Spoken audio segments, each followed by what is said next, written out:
My name is Dr. Andrew Erlandsen. I am a naturopathic physician. Is everyone here familiar with naturopathic medicine?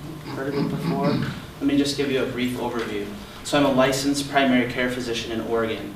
I spent 4 years in undergraduate school and 5 years in medical school, and I'm trained as a primary care doctor. Much like a medical doctor, I can diagnose, treat, order labs, I can order diagnostic imaging, x-rays, and so on and so forth. The area that we differ in our philosophy from conventional medicine is we look to find the cause of disease, remove any obstacles to cure, and support the whole person, mind, body, and spirit in that process. One of the things that I do as a naturopathic physician is what I call lifestyle medicine. So I usually start by addressing people's kind of daily lives. What do you do on a daily basis? So your movement, how do you sleep? What kind of things are you eating? What's your stress like? How much water are you drinking? And so from my position, nutrition is very important, and it's a foundation. How many of you have heard of you are what you eat? Yeah, it's very true. What you get from your food really supplies you with the nutrients, or maybe you're missing some nutrients that you need for good health. And that's what I want to talk about today, because food really is our medicine. And sometimes we don't always think of it that way, but I hope that through this discussion we can kind of bring to light some areas of concern, and then maybe come up with some ways that we can move forward and maybe look at some things in our own lives that maybe need some addressing. I'm certainly not perfect, and I'm always looking at my own ways of changing my habits, which is hard to do, but I hope that today we can offer at least a few things that you can walk away from here maybe thinking that you can incorporate in your own life. So that's what we're going to talk about today. Our health today as a society is on the decline, believe it or not. And a lot of it is attributed to food, and so I want to bring that to light. And I want to talk about one of the most significant contributors to the health decline in our country and globally now. And what can we do about it? How can we be proactive? So this is a quote that I found that I really enjoy. It says, "The food you eat can either be the safest and most powerful form of medicine or the slowest form of poison." That is very, very true. It's very true. And health and nutrition starts in the womb. It starts in the womb. And the way that our mothers ate when we were in womb was very important, and it continues all the way through life. Now, interestingly enough, if we look at how we're eating in this country, and this comes from USDA data, that 62% of what average Americans are consuming are refined foods, meaning that they're very highly processed, high in sugars, and very low in nutrients. There's a concept called starvation in the land of plenty. We live in a nation where we have lots of food, but it's not very nutrient rich. A lot of it's very highly processed, very high in sugars, very high in salts, and that's significantly contributing to the health decline in the country, and that's of concern. If we look here, the rest of it is made up of what we would consider whole foods, fruits, vegetables, beans, nuts, seeds, whole grains, and meats. I say that we have a color deficiency. We have a color deficiency in this country. Most of what we eat tends to look like this: white and tan foods. Okay? The research that came out at the end of 2013 says that based on USDA data, we on average get 3.5 servings of fruits and vegetables a day. USDA recommends that we get 9. So we are significantly deficient. So we have a color deficiency. We have a color deficiency. And that hasn't changed. It's shown here that even going back into the 80s and into the late 90s and early 2000s, that hasn't changed. We're consistently low on our fruit and vegetable consumption. Well, something has to take its place, and most of that is processed foods, unfortunately. And with that color deficiency, we have what we call a phytonutrient gap. Why are colors so important? Anyone have an idea why colors from our foods are so important? Anyone heard antioxidants before? Vitamin C, vitamin E, all these really good things that are important for us. I teach a class down at the Naturopathic College called Healing Foods, and we dive into the biochemistry of what's in our fruits and vegetables, in our whole foods, that actually influence the human body. that influence the biochemistry and why it's so important. And so we have a phytonutrient gap. All these good antioxidants, same thing as phytonutrients. We're not meeting our needs as a country. We need to be eating more of our colors. Very, very important. So why do we want to eat healthy? Research tells us that eating healthy is very important for reducing the risk of chronic disease. And here's some, this is cardiovascular disease, cancer, diabetes, Alzheimer's, stroke, and there's more. But this is important. We know that these conditions have a link to what we eat and nutrition, okay? Very important, and they're multifactorial. There's other things that come into play, of course, genetics and lifestyle as a whole, but nutrition certainly has a component in each of these. Now, I don't mean to be depressing, but if we look at here, the leading causes of death in 2009, the ones that are bolded in red, absolutely have a link related to nutrition. That's outstanding to me. That half of our, 6 of our top 10 leading causes of death have something to do with the way that we eat. Okay? So it's really true. We are what we eat. One of the biggest culprits, and I hate to point out the elephant in the room, but it's sugar. Sugar is a huge concern, okay? And we know now through understanding biochemistry in the body and through long-term observational studies of large populations that sugar is an independent risk factor for increasing cardiovascular disease. There was a research article that just came out 6 weeks ago, published in the Journal of the American Medical Association, one of the most respected research journals in the world, saying that added sugar intake, so added sugars, is an independent risk factor for cardiovascular death from cardiovascular disease. That's significant. That's significant.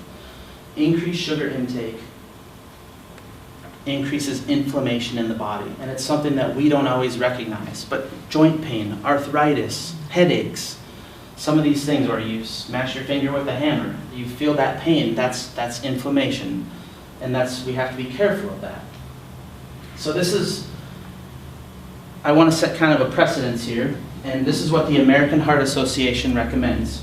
They recommend that women get 6 teaspoons of sugar a day. That's 24 grams, and this is added sugars. I'm not talking about having a banana in the morning for breakfast or an apple for lunch. I'm talking about having a soda, a candy bar, things that are incorporated or added into foods. And men, they say 9 teaspoons a day or 36 grams. Check this out. A 12-ounce soda on average has 10 teaspoons of sugar. So unfortunately for women and men, you've both met your daily limit by just one 12-ounce soda.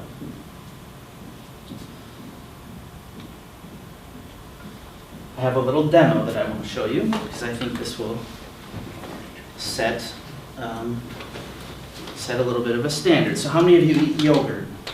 How many of you eat yogurt? Okay. This is a Greek yogurt I got at Fred Meyer. It has 6 grams of sugar in it. Now, this is milk product, right? Milk has naturally occurring sugar called lactose. This is how much sugar is 6 grams. You can hardly see it there. That's naturally occurring sugar. This is not what we would call an added sugar. Okay? About 1.5 teaspoons. Yoplait, I just grabbed one as an example. Yoplait, anyone have a guess on how many grams of sugar in this? This is the exact same size, 6-ounce serving. 24. 24, 36, 10. It has 26 grams of added sugar. So between the two here, that's 20 grams, and here's the difference. The difference just in that same serving. Okay? So what can we do to make a difference? I suggest grabbing this and adding a little bit of our maybe own natural sweetener, a little bit of honey to it, maybe a little bit of maple syrup, maybe using an alternative like stevia. Has anyone here that's heard of stevia or used stevia before? Great natural sweetener. Adding things into it like berries, nuts and seeds, okay? Extra nutrients that you can add in instead of buying the one that has lots of sugar added to it. All right.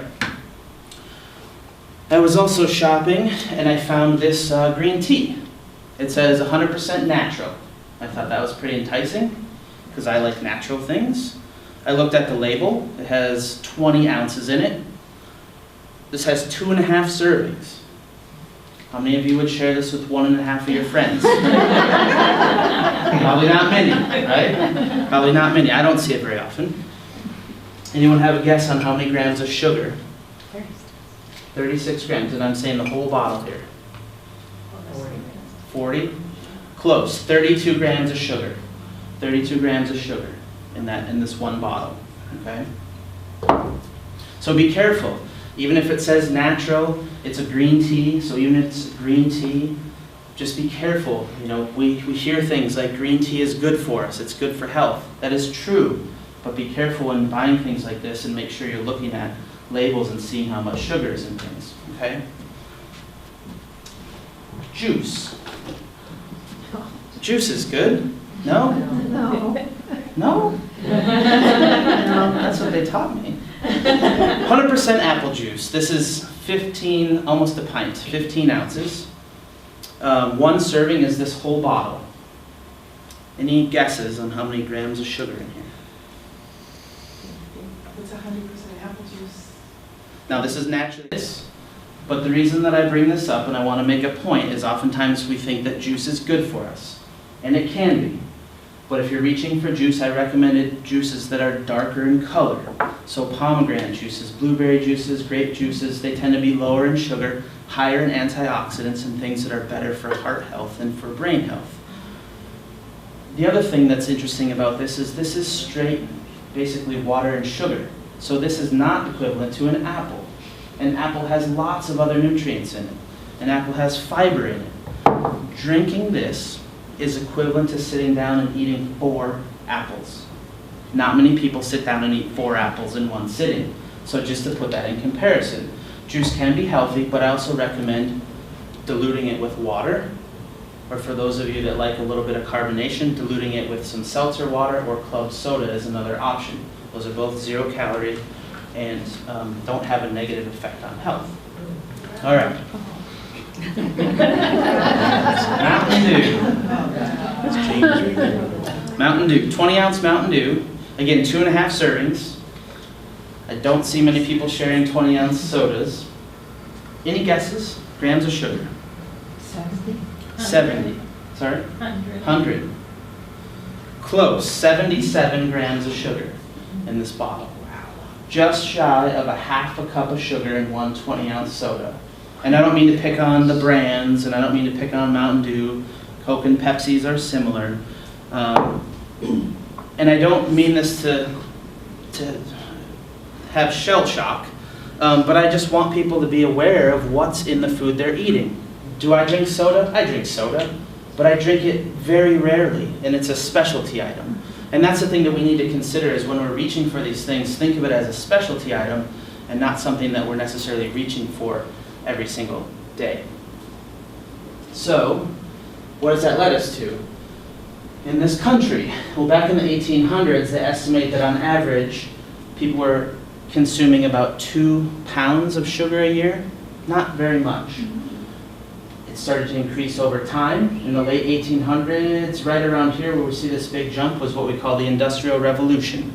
That's where they started figuring out how to industrialize things and how to start making more processed foods. So we see a huge rise here. We see drop-offs around World War I and World War II, and a huge rise.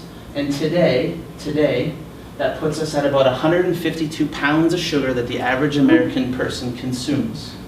Okay? 152 pounds of sugar. That seems like a lot to me. That's 52 teaspoons a day. So the 6 and the 9 that we're aiming for, we are way over. We're way over. And it's not just the drinks and the sodas, but I pick on that because that's the biggest percentage of where added sugars are coming from. Okay? That's why I'm picking on it. And the average American consumes about 54 gallons of sweetened beverages every year. 54 gallons. We were number 1 in the world, and now we're number 2. Mexico just pulled into the lead. But it's of concern. It's of concern. And the reason that is too much sugar consumption leads to chronic disease. Too much insulin. And insulin is the hormone that's necessary for sugar to get into our cells because we do need sugar. We just need to get it from the right places. When we overconsume, the body's smart. The body's smart, and so it turns the extra sugar into fat, essentially, because it wants to hold on to it for times of famine. So what is the difference? What difference does 2 cans of regular soda make a day over the course of a year? That's an extra almost 110,000 calories, which equates to about 31 extra pounds. That's a lot. That's a lot. And just by cutting back, even 1 soda a day, that can make a huge difference. But even cutting back to 1 soda a week is very, very significant. So I don't mean to be so down, but with that, has increased, our sugar consumption has also increased the rates of obesity. And this is a huge epidemic, not just nationally, but worldwide. And we move here from 1986 up to 2009, and the lighter colors here in white and blue are lower rates, and here as we move over the years, the darker colors are higher rates. And that's a major concern because obesity is linked to cardiovascular disease, diabetes, Alzheimer's disease, and stroke. If you're looking for things on food labels that are sugar, it's labeled as a lot of different things, and that's the confusing part. That's the confusing part. There's research that came out about a year ago suggesting that 50% of Americans are confused when they are going to read a food label. So that's part of what I want to talk about today is reading a food label, because I think it's important to understand. Sugar can be masked as a lot of different things on food labels, okay? And these are some of them here. What it basically comes down to is we need to be careful of the amount of refined foods, grains, and added sugars that are in our diet, okay? Because when we're consuming those things, we're basically not eating fruits and vegetables, which we should be eating, okay? So what's the solution? What's the solution? Anyone have any suggestions? Sweet tomatoes. Sweet tomatoes? Flavored water. Flavored water, love it. Got a great spread here. Every time you pick up your fork, it's your opportunity to make a choice of what you're eating. So it's up to us to make those decisions. We're familiar with their dietary guidelines, probably. Most of us have seen the food pyramid. Interestingly enough, a little history about the food pyramid. This came out in 1992. There were a few researchers back in the late 80s that went to a medical conference in Europe and actually borrowed this idea from Sweden. Well, that didn't turn out too well because Sweden has one of the highest rates of cardiovascular disease in the world. And look at kind of where it's getting us today.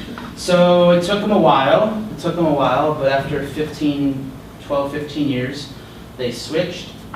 And this is what we're using now after a couple of revisions, is the Choose My Plate, okay? And that's what the government has come up with. I'm going to offer another version, which I think is better, but I'm a little biased. So what should we aim to eat at every meal? Now I teach the same thing to the naturopathic students at the medical college. I teach community classes every single week out in the, way out in Banks, Oregon. I teach nutrition and cooking classes. And there's 3 things that I think everyone should have at every meal. And the reason this is because it's going to slow down our digestion process. It's going to slow down the absorption of sugars, whether we're having a soda or not. And it's going to slow down our rise in blood sugar. And that's very important because all of those things are going to prevent disease in the long run. So I think we should have healthy fat. Healthy fat is important. These are what I think are healthy fats. Butter. Does that surprise anyone? Butter, actually, after all these years of saying butter was bad for us, believe it or not, butter's making a comeback. And I'm here to tell you, because I live in the research, that butter is okay. Now, of course, everything in moderation, so don't go home and start spoon-feeding butter. But butter is okay. Butter is okay. And other oils and fats here. Coconut oil, olive oil, avocados, or some nuts and seeds. Healthy fat is one. Fiber. Fiber is another one. Why should we have fiber? Fiber is good for a lot of reasons. Not only good for intestinal health, but fiber is good for heart health. It's good for cholesterol. It's good for lowering inflammation. It's good for lowering our blood sugar. Great sources of fiber. And when we eat these things, we're also getting some of our colors. We're also getting here, as you can see, some crossing here with some healthy fats. So healthy fats, fibers, and protein are 3 things that we should get at every single meal. Okay? And here's some example here of protein. Now I came up with my own plate. This is something that we've developed at the college and what we believe is a healthy way of eating. If you remember back a couple slides ago, they had their own plate. We believe that half of your plate should be non-starchy vegetables. Non-starchy is the key word, okay? What happens when you fill up your plate at home? At least I know what usually happens in my house is we maybe have a piece of chicken that night, we have maybe some rice or quinoa, and then maybe a corn or something gets on there. Well, corn's a starchy vegetable, and rice or quinoa is starchy. So we need to make sure we're getting non-starchy vegetables, and I'm talking things about broccoli, okay? Green leafy vegetables. Have a salad with your meal. Fills you up, slows down the digestive process. It's very nutrient dense, full of vitamins, minerals, all these things that we need for health, because food is medicine, and low in calorie as well. Not that I'm too concerned about calories, but lower in calorie. Lean protein, you can just call it protein, but making sure we're getting a good source of protein. Now everyone is an individual, and everyone eats their own style, so maybe you do eat meat and maybe you don't, but making sure you're getting some sort of protein is important. Your healthy fats, a little sliver of healthy fats incorporated here. And here, whole grains and your root vegetables. So this is where I would put rice. This is where I would put quinoa. Has anyone here heard of quinoa or had quinoa before? Quinoa. This is where I would put our starchier vegetables, like squashes, carrots, corn, those sort of things. Once we start moving carrots and corn over here, they start pushing off all these green leafy vegetables and broccoli and the other good vegetables. Now we put fruit on the side, not because we think fruit is any less important, but the first thing that happens when we put fruit on our plate is it usually kicks out the non-starchy vegetables. And we also think that fruit can be a very healthy and nutritious dessert. Very simple. And of course, beverage, we encourage water. You could put herbal tea there as well. And if anybody has any questions, please feel free to ask. The other important thing here is reading food labels. This is very important. Know what's in your food. If you don't recognize something that's on the label, you probably don't need it, okay? Now there's a couple things I want to point out here, and honestly, I don't know what this is a nutrition label for. It's probably a bag of chips, I guess, bag of chips. But a couple things to point out is the serving size and knowing how much is in a serving, okay? Because oftentimes, and I know I'm guilty of this, I sit down and I'm maybe watching a TV show or a movie, left in the bag, okay? But it's important to know what a serving size is. It's important to know that, okay? Sodium is very important too. Know how much sodium is in foods. And of course, looking for things like how much fiber and protein. Very important. Now, if we look at the ingredient list here, there are all kinds of things on here that I can barely pronounce. But here, we have flour, but then we have corn syrup. Corn syrup is a sweetener. And then we have sugar. And then down here we have corn syrup solids. And then we have dextrose, which is also a sugar. And then we have high fructose corn syrup. And then fructose. They're using a lot of different added sugars in this one product. But you may not necessarily recognize all those or equate to what they are. Okay? But be careful of a lot of preservatives, additives. My rule of thumb is, if you don't recognize it, you don't know how to pronounce it, you probably don't need it. It's not good for health, okay? It's not good for health. And there's a lot of other concerns with preservatives, additives, and especially food dyes being linked to a number of different health conditions. So if we're not going to drink some of these sweetened beverages, what's our option? Water. The first thing on my list, you're already doing. That's great. Adding in things like oranges and lemons and limes, whatever it is that you like, mint, you have basil in yours, it's really tasty actually. Adding things in because some people don't just like the taste of plain water, okay? Choosing water over sweetened beverages if you have vending machines. Keeping water with you. So I often carry a water bottle with me. So wherever I go, I have something to drink. If you're feeling thirsty, you're already dehydrated. You're already dehydrated. It takes the body a while to be able to catch up. Same thing as if you're full. This happens to me every Thanksgiving. I overeat, and then I get really full, and then I don't feel very well, because it takes the body about 20 minutes for the stomach to catch up to the brain and say, slow down, you're filling up. If you like carbonation, as I said before, choose a dark colored fruit juice, something like blueberry, pomegranate, grape juice, cherry juice, so on and so forth, and mix it with a little bit of carbonation, seltzer water, club soda, okay, or 50-50 with just plain water. Lessens the sugar concentration, but I like the darker beverages and the darker juices because they're lower in sugar and higher in nutrients, much higher in antioxidants. Those dark colors that we get from our red, blue, and purple foods are fantastic for our heart and fantastic for our brain. So it's very important that we get that. Other solutions, and I could stand up here for a long time and give you all kinds of solutions. How about growing your own food? There's a statistic that we've lost 800,000 farmers in the last 40 years. In the last 40 years in this country. And that the average farm size is growing even though we're losing farmers. We're moving away from growing our own food and industrial farming. We live in a very special and unique place here in the Pacific Northwest because many of us are connected with the land, and that's very important. I encourage growing your own food, whatever space you have, even if it's a little window planter for some herbs or something. When you can, try and buy local and organic. I know that's not always possible, but it's important. By connecting with the local community, but also reducing the amount of pesticides and chemicals that are on our foods. So buying organic. Genetically modified foods, or GMOs. How many are familiar with that? Heard of that. Another way to avoid GMOs is by buying organic. Moving. I'm not going to go into too much on this, but making sure you move every day, 30 to 45 minutes every day.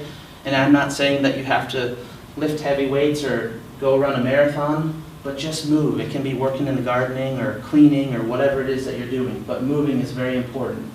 Managing your stress. Managing your stress. Finding a way that works for you to try and manage stress is important. And fostering healthy relationships. Fostering healthy relationships. Just another couple extra tips. Thank you very much for your time. I appreciate it. Does anyone have any questions? Yes? On the label, there was like 5 different kinds of sugars. Yes. But it only showed 2 grams. So are they hidden in something else?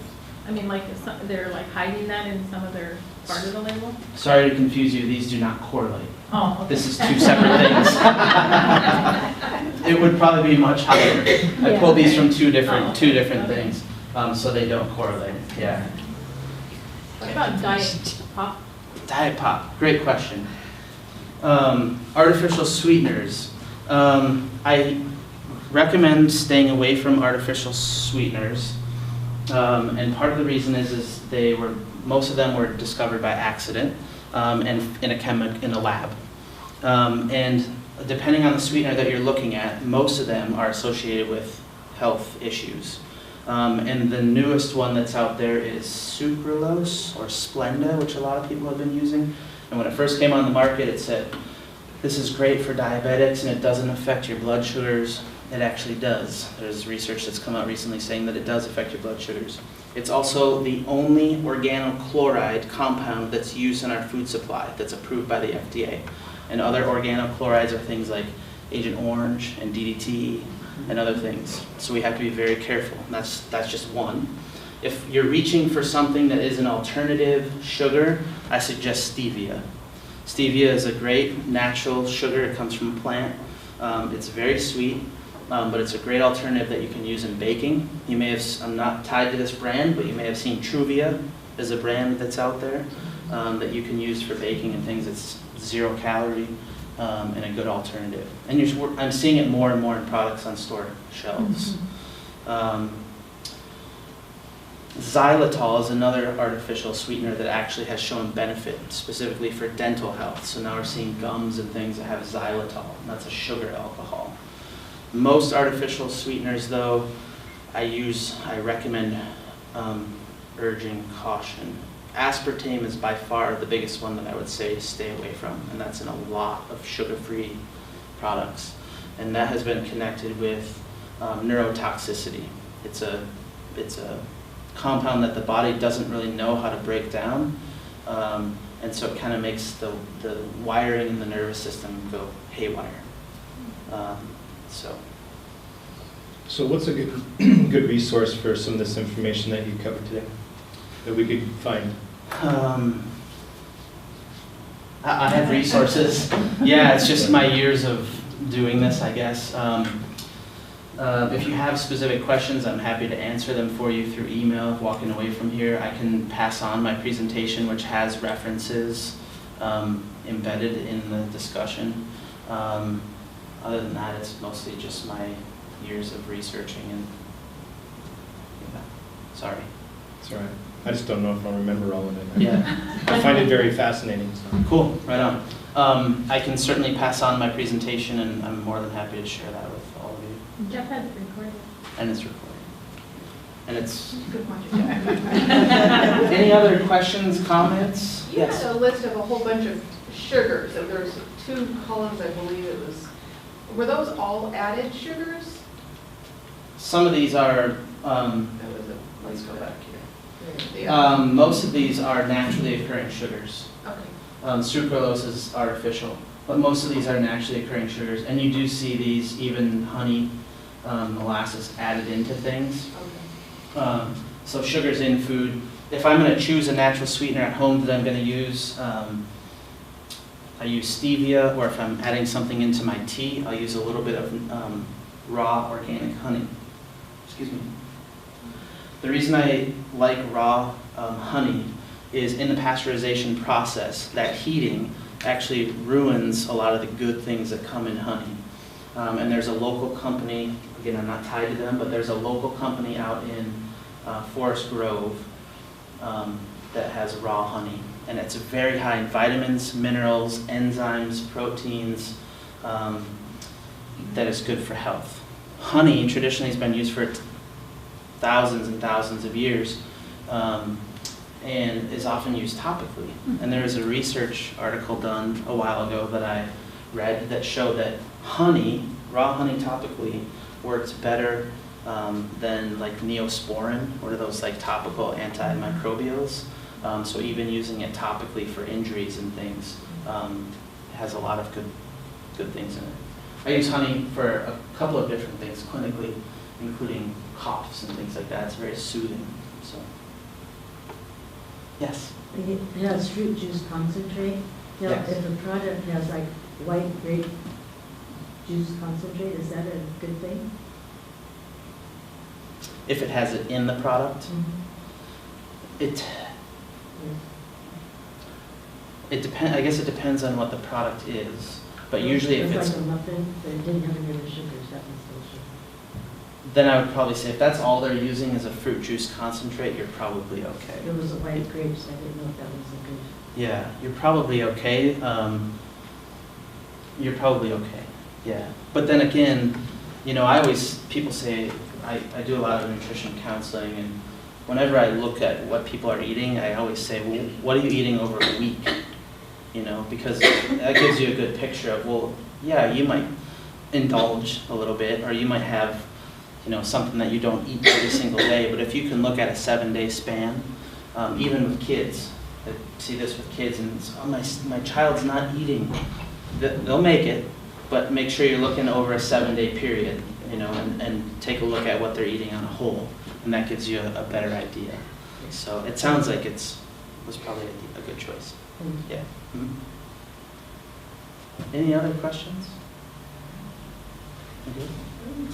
All right. Thank you so much. I appreciate it.